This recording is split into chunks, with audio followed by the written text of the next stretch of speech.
नमस्कार, स्वागत है आपका। आप देख रहे हैं इंडिया बोल रहा है। मैं हूं आपके साथ विवेक शांडिल्य।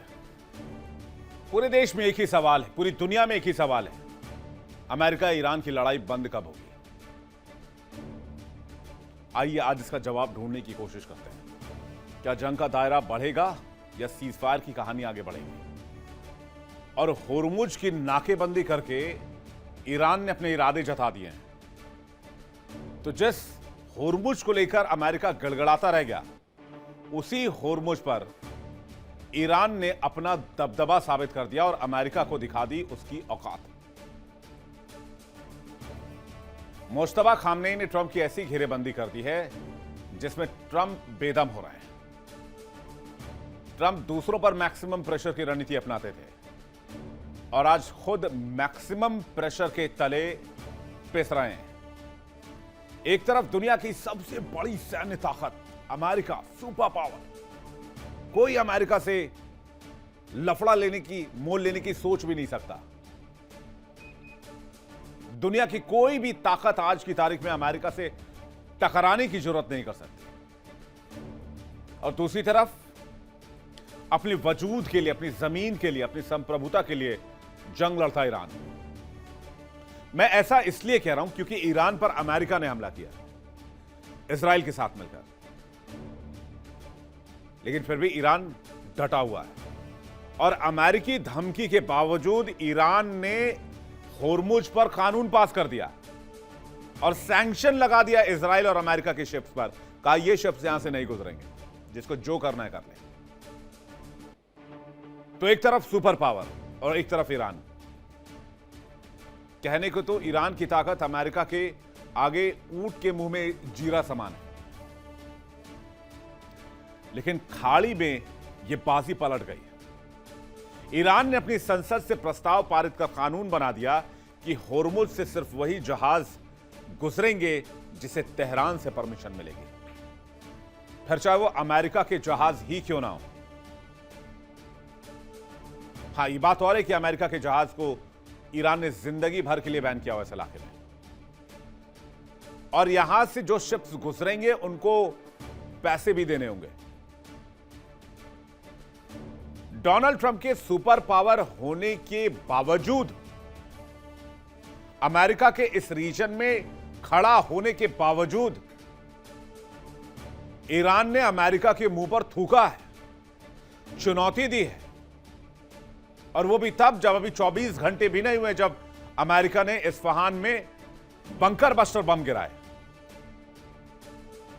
डोनाल्ड ट्रंप ने एड़ी चोटी का जोर लगा दिया, होर्मुज खुलवा ले, दुनिया भर के देशों से गड़गड़ाए, सैनिक भेज दो, हेल्प कर दो। ऐसे होते हैं सुपर पावर। लेकिन ईरान टस से मस नहीं हुआ है। अमेरिकी धौंस को पुड़िया बनाकर अमेरिका की जेब में रख दिया ईरान ने। डोनाल्ड ट्रंप की बोलती बंद कर दी होर्मुज पर, अमेरिका के दांत खट्टे कर दिए। और ये लड़ाई सिर्फ होर्मुज स्ट्रेट की एक समुद्री मार्ग की लड़ाई नहीं है, ये नाक की लड़ाई है। या तो ईरान रहेगा या तो इस इलाके में अमेरिका रहेगा। हालात ऐसे हैं कि दुनिया के सबसे ताकतवर मुल्क की बेबसी इस वक्त दुनिया देख रही है। ईरान अपनी शर्तों पर खेल रहा है और होर्मुज की इन लहरों ने ट्रंप के सुपर पावर होने के घमंड को धो दिया है, समंदर की गहराई में दफन कर दिया है। ईरान ने साबित कर दिया अगर हौसला बुलंद हो तो समंदर की लहरें भी बड़े बड़ों का रास्ता रोक देती है। तो क्या होर्मुज पर अब सिर्फ तेहरान की चलेगी? बाकी देशों का क्या होगा? मिडिल ईस्ट का क्या होगा? और इस भाई साहब का क्या होगा? इनके बारे में बात करेंगे। ये क्या करेंगे अब जब होर्मुज नहीं खुलवा पाए? तो क्या होर्मुज से वापस जाएंगे या फिर यहीं पड़े रहेंगे? इस पर भी बात करेंगे, देखेंगे। आज की खबर को डिटेल से करेंगे। इंटरनेशनल डिबेट, दुनिया भर से मेहमान हमारे साथ होंगे। होर्मुज में दो ताकतें आमने सामने। एक तरफ दुनिया का सुपर पावर अमेरिका, जिसके पास सबसे घातक हथियार है, सबसे विशाल सेना है, सबसे विशाल नौसेना है। सामने खड़ा एक छोटा सा देश ईरान, जिसकी ताकत आती है 16वें नंबर पर ग्लोबल फायर पावर रैंकिंग में। लेकिन यही छोटा सा देश ईरान अमेरिका को नाकों चने चबवा रहा है। होर्मुज स्ट्रेट ट्रंप के लिए गले की वो हड्डी बन चुकी है जिसे ट्रंप ना उगल पा रहे हैं ना निगल पा रहे हैं। और दुनिया भर के सैंक्शन, धमकी, तबाही के वर्ड्स सब सुनने के बाद ईरान ने अपनी संसद में वो प्रस्ताव पारित कर दिया जो अमेरिकी राष्ट्रपति के चेहरे पर थूकने जैसा है। तेहरान ने साफ कर दिया कि होर्मुज में अगर किसी की मर्जी चलेगी तो वो ईरान है। और यही नहीं, इस वैश्विक समुद्री मार्ग जो किसी के पास नहीं है, यानी किसी देश की सीमा में नहीं है, वहां पर ईरान ने टोल वसूलने की बात कह दी है और ये कानून बना दिया ईरान ने। और ऊपर से अमेरिका और इजराइल के लिए इस रास्ते को हमेशा हमेशा के लिए बंद करने का प्रस्ताव भी रख दिया।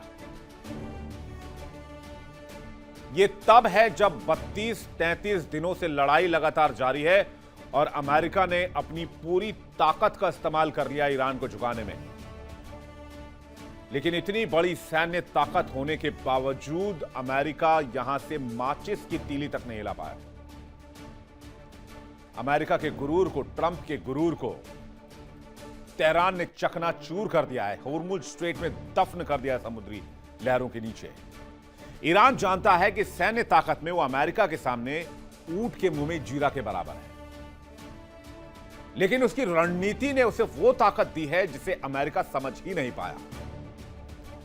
डोनाल्ड ट्रंप को लगा था कि जिस मुल्क पर हमने 1979 से सैंक्शन लगाया हुआ है उसे एक हफ्ते में दिन में तारे दिखा देंगे चुटकी बजाते हुए। लेकिन ना तो ईरान झुका और ना ही होर्मुज खुला, और अब होर्मुज को लेकर ईरान ने नया कानून पास कर दिया और अमेरिका के सुपर पावर होने वाले घमंड को मिट्टी में मिला दिया, खास करके डोनाल्ड ट्रंप के। होर्मुज में ईरान ने किस तरीके से नाकेबंदी की है, जरा ये समझते हैं। पहले नया प्रस्ताव जो पास किया अपनी संसद से ईरान ने, वो क्या है। ईरानी संसद ने होर्मुज टोल प्रस्ताव को मंजूरी दे दी। अमेरिका, इजराइल के जहाजों को यहां पूरी तरीके से बैन कर दिया गया है, आजीवन। अभी जहाजों की आवाजाही में भारी गिरावट है, लेकिन जल्द ही यहां पर ट्रैफिक सामान्य हो सकता है। 5000 जहाज प्रतिदिन गुजरते थे, अभी 150 जहाज प्रतिदिन गुजर रहे हैं। होर्मुज संकट से वैश्विक तेल की कीमतें बढ़ी हुई हैं। ब्रेंट क्रूड $104 पर बैरल के पास पहुंच गया है। और ईरान का ये जो नया पैंतरा है प्रस्ताव जो ईरानी संसद ने पास किया है, ये डोनाल्ड ट्रंप के जख्म पर मिर्च छिड़कने के जैसा है। जैसे डोनाल्ड ट्रंप बिलबिला उठे हैं, अंदर तक खून खौल जाए डोनाल्ड ट्रंप का, और वो चाह के भी कुछ ना कर पाए, क्योंकि डोनाल्ड ट्रंप ने अपनी पूरी ताकत लगा दी है, एड़ी चोटी का जोर लगाया हुआ है। और ईरान क्या कर रहा है? ईरान कह रहा है कि होर्मुज एक तो खोलेंगे नहीं, अब खोलेंगे तो पैसे लेंगे यहां से जो भी निकलेगा। और अमेरिका बेबस है। आज की तारीख में होर्मुज अमेरिका की दुखती रग है, जिसको छूने के भर से डोनाल्ड ट्रंप को 440 वोल्ट का झटका लगता है। दुनिया का 20% ऑयल इस रीजन में ब्लॉक है। ईरान ने इस रूट को बंद करके एनर्जी मार्केट में, वर्ल्ड एनर्जी सेक्टर में हाहाकार मचाया हुआ है। और सो कॉल्ड चौधरी साहब चुपचाप बैठे हुए, उनके बस की कुछ है ही नहीं, यानी कि अमेरिका। अब जरा होर्मुज का हाल देख लीजिए। होर्मुज में ईरान की नाकेबंदी के बाद तेल टैंकर्स वाले जहाज की कैसे लंबी कतार लगी हुई है। ये देखिए तस्वीरें, ये एरियल व्यू है, और ये जितने भी छोटे छोटे आप देख रहे हैं, ये सब तेल टैंकर्स हैं और सब होर्मुज से गुजरने का वेट कर रहे हैं। लेकिन वही जहाज निकल सकता है जिसके पास तेहरान से परमिशन है। पूरी दुनिया को एनर्जी संकट में डालकर डोनाल्ड ट्रंप बेबस व्हाइट हाउस के अंदर बैठे हुए हैं, क्योंकि उनके हाथ में कुछ नहीं है। ट्रंप ने सोचा था ईरान पर दबाव बनाकर ईरान को नाको चने चबवाएंगे, या तो पासा ही पलट गया। ईरान ने दिखा दिया कि जब बात संप्रभुता की आती है, जब बात वजूद की आती है, जब बात हौसले की आती है, जब बात जंग लड़ने की आती है, तो ईरान ईंट का जवाब पत्थर से देना जानता है। होर्मुज पर ट्रंप की एक ना चलने की वजह से डोनाल्ड ट्रंप अभी तक जो ये बात कह रहे थे कि वो 6 तारीख तक ईरान पर हमला नहीं करेंगे, आपको वीडियो दिखाते हैं। डोनाल्ड ट्रंप ने खुद पोस्ट किया। इस आदमी की बात पर यकीन नहीं किया जा सकता। ये देखिए, तस्वीरें आपके सामने हैं। इस आदमी ने, अमेरिका ने ईरान पर अटैक किया, वो भी तब जब ये कह रहे थे कि 6 तारीख तक हमला नहीं करेंगे। ये खबर है आपके पास, आप सुने होंगे खबर कि वो 6 तारीख तक हमला नहीं करने की बात कर रहे थे और अमेरिका ने अचानक से बंकर बस्टर बम का इस्फहान न्यूक्लियर फैसिलिटी पर अटैक कर दिया और कह रहे थे भाई हम एनर्जी सेक्टर पर हमला नहीं करेंगे, 6 तारीख तक हमला नहीं करेंगे। और क्या किया अमेरिका ने, तस्वीर आपके सामने है। और उसके बाद डोनाल्ड ट्रंप ने अपने सोशल मीडिया पर यह वीडियो भी पोस्ट किया है। क्यों विश्वास करे डोनाल्ड ट्रंप का पूरी दुनिया? एक तरफ कहते हैं 6 तारीख तक हम हमला नहीं करेंगे, हमने 10 दिन का एक्सटेंशन दिया है, और दूसरी तरफ अटैक की तस्वीर। अमेरिका ने ईरान के प्रमुख शहर इस्फहान में हथियार डिपो को निशाना बनाया। कहा जाता है यहां पर न्यूक्लियर प्लांट भी है, जिससे बड़ी मात्रा में ईरान एनर्जी बनाता है, बिजली बनाता है। 907 किलोग्राम के 2 बंकर बस्टर बम का इस्तेमाल किया गया। इस हमले का उद्देश्य ईरान की सैनिक क्षमताओं को कमजोर करना बताया जा रहा है। तो भाई साहब, ये क्यों कह रहे थे कि हमला नहीं करेंगे और कूटनीति की टेबल पर दोनों देशों को आना चाहिए? तो डोनाल्ड ट्रंप झूठ बोल रहे थे और उनके झूठ का पर्दाफाश खुद उन्होंने ही अपने सोशल मीडिया पर ट्वीट करके कर दिया। होर्मुज पर कब्जे के लिए अब तक ट्रंप ने क्या क्या किया? 9 दिन चले 2.5 कोस वाली कहानी है। होर्मुज खुलवाने के लिए बड़े पैमाने पर अमेरिकी सैनिकों की तैनाती की, 4,500 मरीन कमांडोज लगाए, स्पेशल नेवी टीम भेजी, 11वीं MU मरीन भेजी, एक्सपीडिशनरी यूनिट जो होती है, बॉक्सर एम्फीबियस रेडी ग्रुप भेजी, USS त्रिपोली जैसे युद्धपोतों की तैनाती की। इससे पहले जेराल्ड R फोर्ड भेजा, USS लिंकन भेजा। बंकर बस्टर बमों से अब भी वो अटैक कर रहे हैं,